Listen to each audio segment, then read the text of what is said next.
This segment, I'm going to talk to you a little bit about the importance of the decision aid in terms of helping producers make the decision for ARC or PLC. Again, I've gone through this a number of times.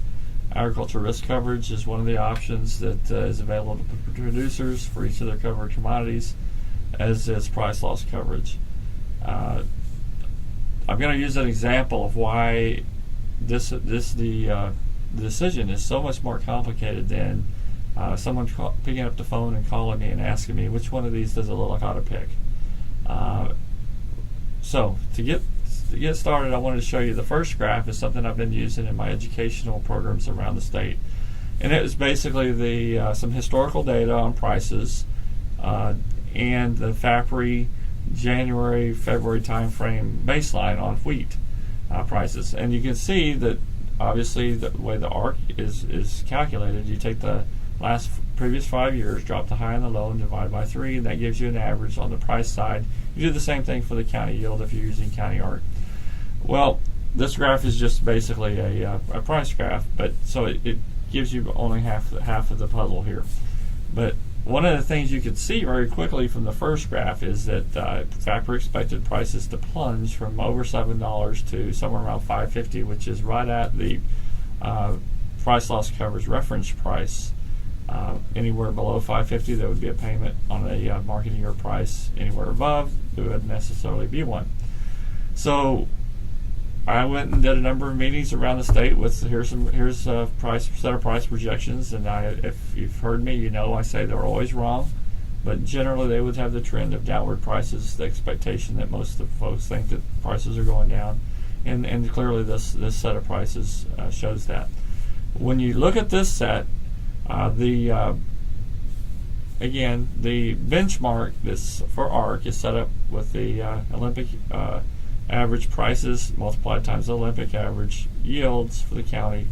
That'll give you some reference benchmark. Well, on the price side, it's a little over $6 initially, and then it goes for a couple of years, and then it starts plunging as the prices stay low.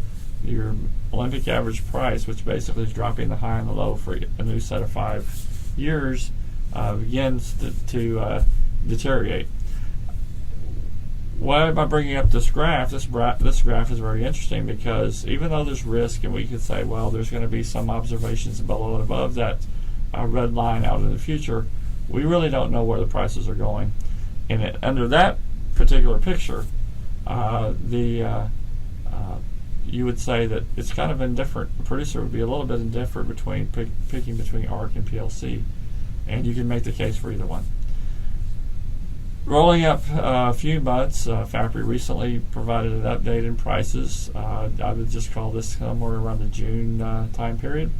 And this graph that I'm looking at now, or showing you now, is essentially their expectations over the next few years. And again, it's drastically different. There's not the big plunge from over $7 to this year's crop price would be somewhere around $7. And then there is a plunge next year, and then there kind of it goes down and then bounces back up. What does that do to your blue line, which is that revenue benchmark, or the price benchmark per se? Again, it falls less rapidly, and it gives you a different picture.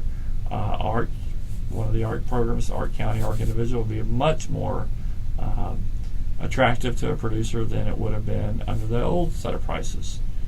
And again, price loss coverage would be somewhere in the range. With risk, we would say there would be some payments, but it's not deeply in the money, as some people might say. So what I'm trying to get at is we don't know what the future looks like price-wise.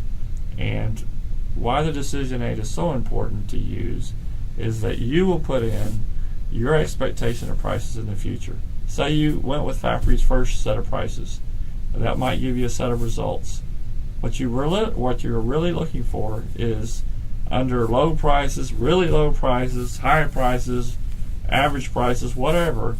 If you would like to pick the same policy choice under each of all those scenarios, you would feel much more comfortable about your choice than you would with, I know what the prices are going to be, and under those prices, I'm going to pick this program.